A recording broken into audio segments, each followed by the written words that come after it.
Cuán firme cimiento se ha dado a la fe. A través de la Biblia, un análisis de la Biblia libro por libro que le ayudará a crecer espiritualmente. Estos estudios fueron diseñados por el Dr. J. Vernon McGee. Acompáñenos en este fascinante recorrido a través de la Biblia. La palabra de Dios. Realmente cuesta admitirlo, pero cada vez es más difícil confiar en las personas en estos días. En cualquiera de los medios de comunicación o plataformas de contenido, encontramos predicadores y maestros que dicen una cosa por un lado, y luego encontramos a otros que dicen otra cosa totalmente opuesta. Entonces uno se pregunta, ¿quién dice la verdad? Bienvenido a través de la Biblia, el programa donde conocemos a Dios en su palabra. Soy su anfitrión, Heiel Ortiz, y nuestro maestro es Samuel Montoya, y junto a usted estamos estudiando la palabra de Dios. ¿Quién dice la verdad? Esta es una pregunta importante y válida que debemos hacernos. Hablaremos acerca de esto en nuestro estudio bíblico de hoy. También un consejo que me ha sido útil es que para conocer lo que es falso, hay que conocer perfectamente lo que es verdadero. Por eso, mientras usted se mantenga estudiando la palabra de Dios, podrá distinguir la mentira de la verdad. Comparto con ustedes algunos testimonios que hemos recibido. El primero es un correo electrónico de Yorleni desde Colombia que nos dice: Mis amados hermanos en Cristo Jesús, reciban un cordial saludo. Quiero agradecerles grandemente por este material muy valioso y oportuno para mi vida, mi esposo y para la congregación pequeña donde asistimos y estamos recibiendo discipulado, en donde nos habían dejado una tarea de exponer algunos libros del Antiguo Testamento, y estas notas y bosquejos llegaron justo a tiempo para realizar dicha tarea. Dios los fortalezca y les dé la perseverancia que necesitan para que continúen con el llamado a la evangelización y enseñanzas profundas de la palabra de Dios. Muchas gracias. Dios les continúe bendiciendo. Se les aprecia mucho. También recibimos este correo de Marta, quien nos dice: Hermanos en el Señor, Dios les bendiga grandemente. Gracias por estas notas y bosquejos. Han sido de gran bendición para mí y para las personas a las que lidero. El aprendizaje a través de su contenido ha traído claridad a nuestras vidas. Dios siga dando su luz y sabiduría a su ministerio. Gracias, Yorleni, gracias, Marta, por compartir con nosotros cómo estudiar la Biblia con A Través de la Biblia ha bendecido sus vidas y cómo los recursos que ponemos a disposición de nuestros oyentes también les son de mucha utilidad. Alabamos a Dios por eso. Iniciamos nuestro tiempo de estudio en oración. Padre Celestial, es con gozo y alegría que venimos delante de ti, porque sabemos que nuestras vidas son transformadas cuando estudiamos tu palabra. Oramos que hoy no sea diferente y que podamos ser ministrados por ella. Que tú uses al Maestro y este tiempo para darnos claridad y entendimiento de la verdad que nos estás enseñando hoy. En el nombre de Jesús te lo pedimos. Amén. Con nosotros, nuestro Maestro Samuel Montoya, guiándonos y dirigiéndonos en el estudio bíblico de hoy. Continuamos hoy, amigo oyente, nuestro recorrido por la Epístola Universal del apóstol San Judas. Y volvemos hoy a considerar lo que nos dice Judas en relación con el camino de Caín, lo cual se menciona en el versículo 11. Usted puede notar que aquí se nos dice que el camino de Caín caracteriza a un apóstata que es religioso, pero quien está negando que es pecador. Por tanto, está negando la redención que existe en el Señor Jesucristo. Caín, por ejemplo, se negó a ofrecer en sacrificio un cordero, en la forma en que lo hizo Abel. Y por cierto, lo que se nos cuenta ya en la Epístola a los Hebreos, capítulo 11, versículo 4, nos explica toda la historia. Dice allí: Por la fe Abel ofreció a Dios más excelente sacrificio que Caín, por lo cual alcanzó testimonio de que era justo, dando Dios testimonio de sus ofrendas, y muerto, aún habla por ella. Bueno, Caín también está muerto, y él habla, porque aquí el camino de Caín es el camino de un hombre que se niega a ofrecer un pequeño corderito que señalaba hacia Cristo. Es decir, que él no se acercó a Dios por medio de la fe. Él no le creyó a Dios cuando él dijo que el hombre debía ofrecer un cordero o un sacrificio y que sin el derramamiento de sangre no hay perdón de pecados. El castigo debe ser pagado. Y Caín sencillamente no creyó en eso. Este mismo versículo menciona a otras dos personas. Balaam es uno de ellos y luego Coré. Usted recuerda que encontramos 3 ejemplos de apóstatas y eran 3 grupos. Eran 3, los hijos de Israel, luego los ángeles y luego las ciudades de Sodoma y Gomorra. Ahora aquí, en forma de ilustración, encontramos otros 3 y son 3 personas. El camino de Caín, luego tenemos que se nos dice en el versículo 11 de esta epístola de Judas, «Ay de ellos, porque han seguido el camino de Caín y se lanzaron por lucro en el error de Balaam y perecieron en la contradicción de Coré». Lo que tenemos aquí en cuanto a Balaam es que dice, «se lanzaron por lucro en el error de Balaam». En la segunda epístola del apóstol Pedro se nos habla del camino de Balaam. Aquí en la epístola del apóstol Judas tenemos el error de Balaam. Y luego, en Apocalipsis, veremos la doctrina de Balaam. En la segunda epístola del apóstol Pedro se menciona aquello que estaba minando al hombre, es decir, que era codicioso y eso es idolatría. Era un predicador pagado. Él quería aprovecharse del don dado por Dios.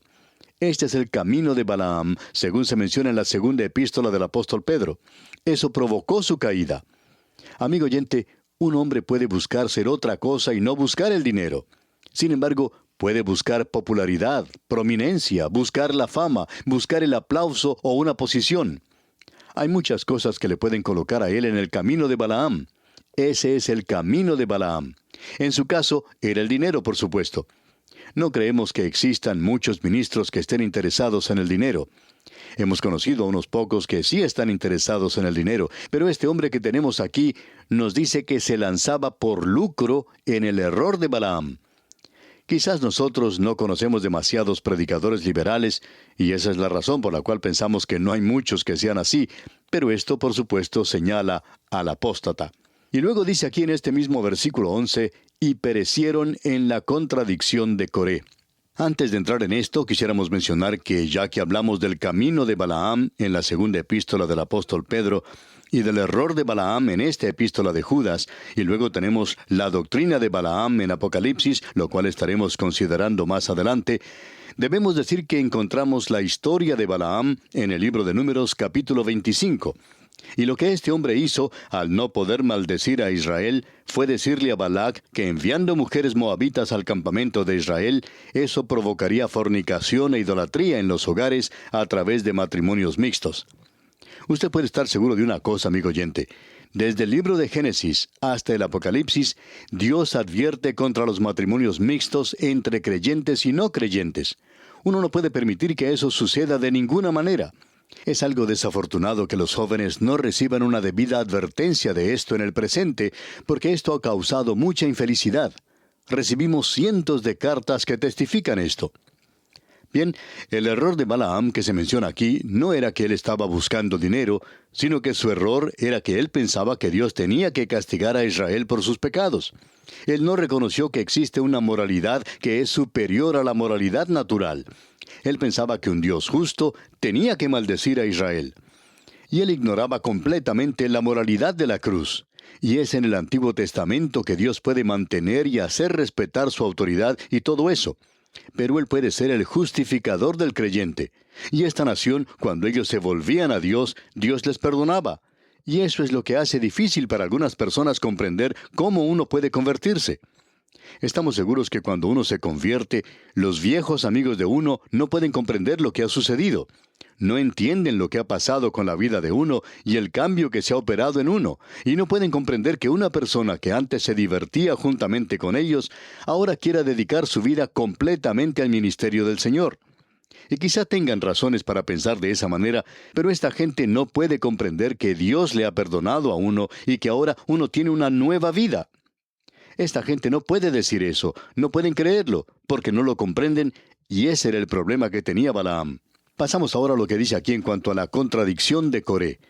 ¿Qué es esta contradicción de Coré? Bueno, usted recordará que él encabezó una rebelión contra Moisés. Él llegó a la conclusión de que Moisés no era el único que tenía acceso a Dios. Esa historia se describe allá en el capítulo 16 del libro de Números.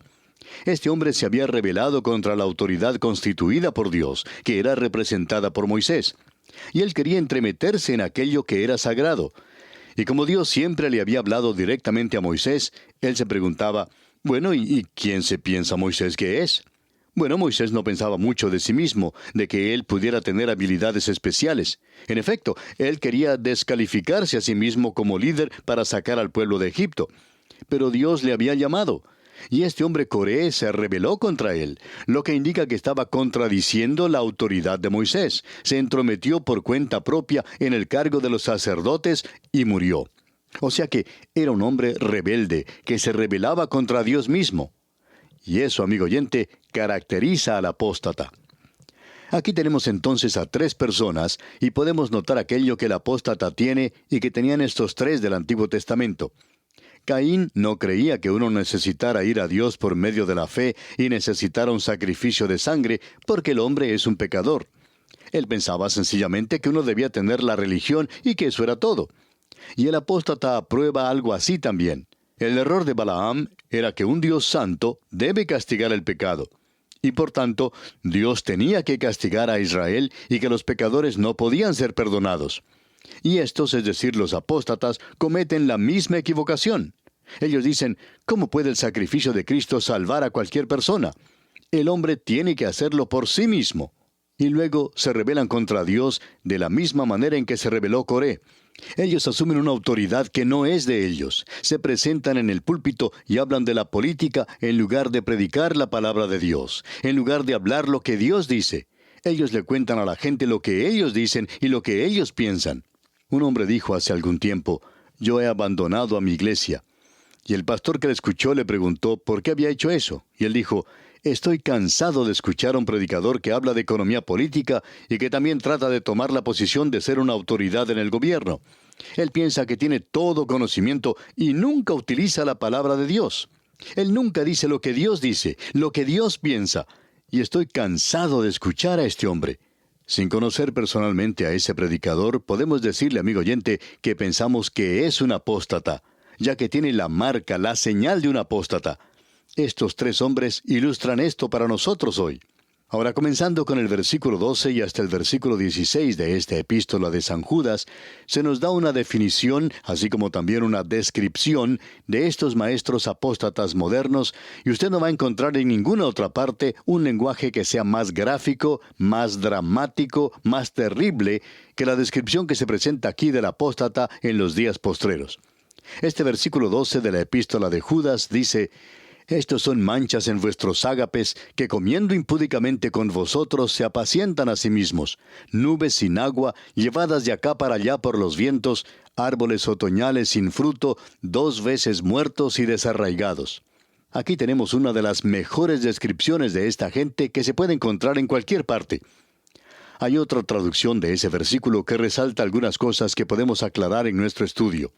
Por ejemplo, el erudito Dr. West ha traducido este versículo diciendo lo siguiente, estos son rocas o puntas en vuestros ágapes.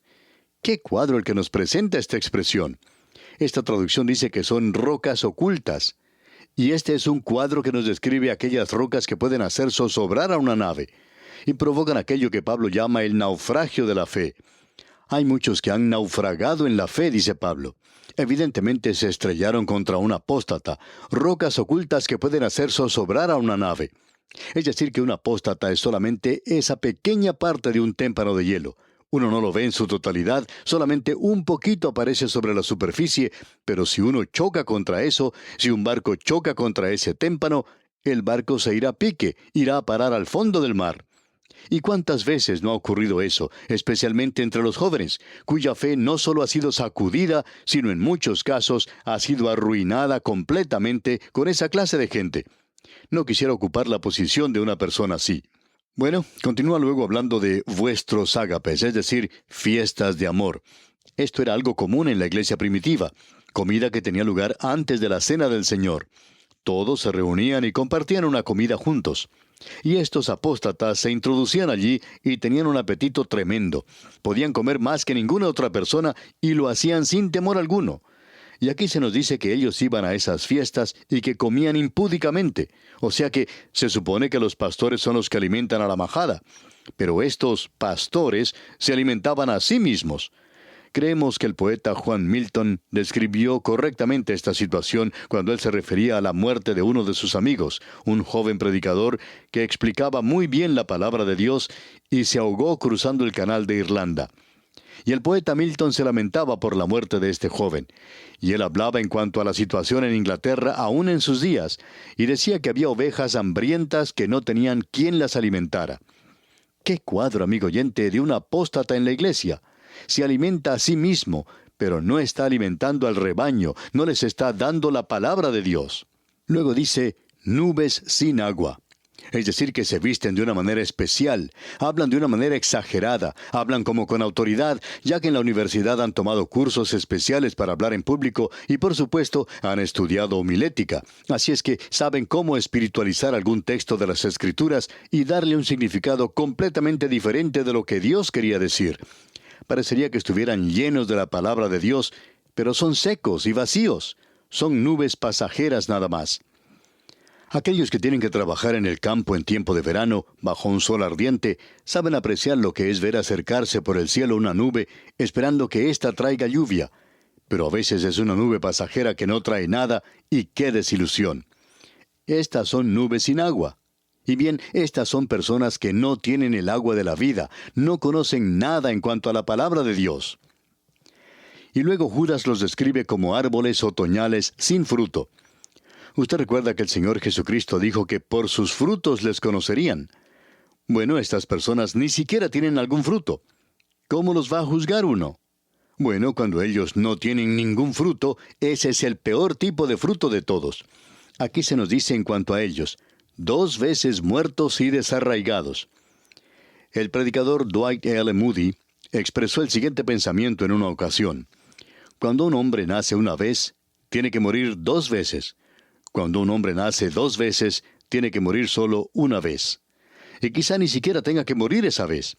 Pero estos son 2 veces muertos. Quiere decir eso que están muertos físicamente. Y luego son 2 veces muertos en el sentido de que están muertos espiritualmente también.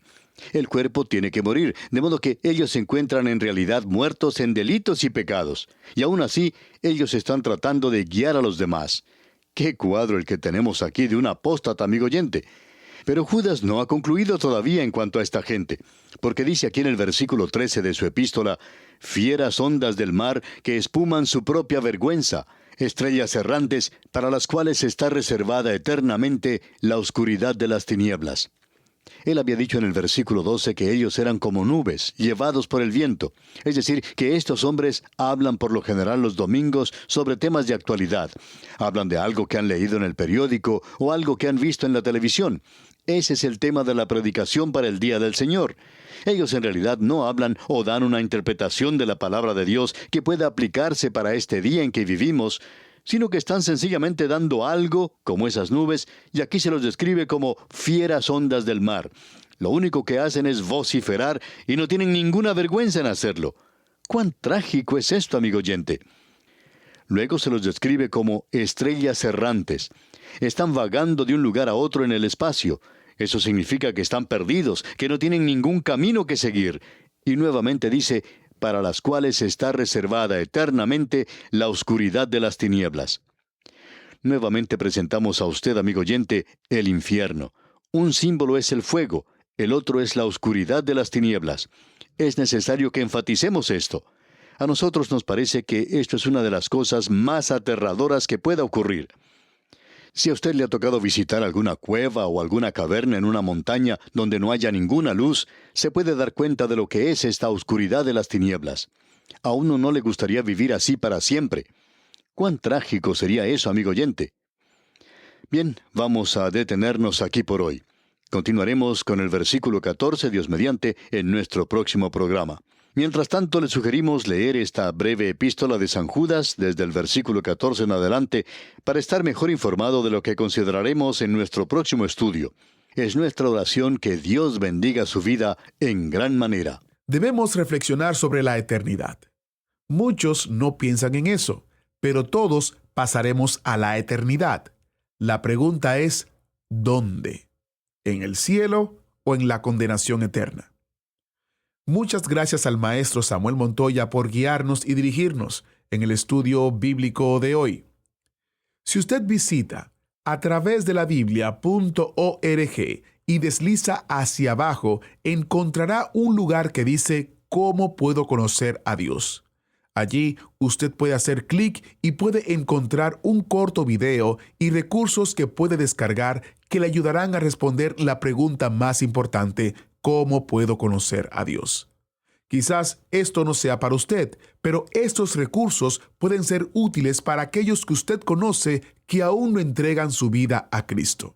Recuerde, a través de la Biblia.org, usted desliza hacia abajo, hace clic en donde dice ¿Cómo puedo conocer a Dios?, ve un corto video que tenemos ahí para usted y descarga estos recursos que están disponibles de manera gratuita. El lado oscuro del amor es el librito que tenemos disponible durante este mes. El Dr. Magui describe el amor de Dios en el libro de Sofonías como algo que tiene un lado oscuro. Explica que, aunque el libro contiene profecías de juicio y devastación, sigue siendo una manifestación del amor de Dios. El Dr. Magui explica que el amor de Dios no es sentimental ni débil, sino una preocupación vital y vigorosa por el bienestar de sus hijos. Obtenga su descarga gratuita visitando a través de la Biblia.org/recursos. A través de la Biblia.org/recursos. Y si usted vive o tiene una dirección en los Estados Unidos, puede llamarnos al 1-800-880-5339 y le enviaremos una copia impresa sin costo alguno para usted. Nuevamente, el número es 1-800-880-5339. Les recuerdo que los recursos impresos están disponibles solo dentro del territorio de los Estados Unidos. Para más información y detalles, visite a través de la Biblia.org/recursos. Y también en a través de la Biblia.org/libritos, usted encontrará una gran variedad de temas que hemos recopilado y hemos puesto a su disposición que le ayudarán en su crecimiento espiritual. A través de la Biblia.org/libritos, usted va a esa dirección, pone el tema o el asunto que llama su atención y podrá tener diferentes opciones, las cuales podrá descargar sin costo alguno para usted. En nuestro próximo programa continuaremos nuestro recorrido en este interesante pero corto libro de Judas en el Nuevo Testamento. Agradecemos que nos acompañara en el estudio de hoy. Le invitamos a que visite nuestro sitio en internet a través de la Biblia.org. Ahí puede suscribirse para recibir las notas y bosquejos de lo que estamos estudiando y noticias del ministerio. También encontrará la variedad de libros y materiales gratuitos que tenemos para usted. El sitio es a través de la Biblia.org. Todo lo que hacemos es posible gracias al Señor y a personas como usted que se unen a nosotros en la obra de llevar la palabra entera al mundo entero. A través de la Biblia es una producción de Radio Transmundial.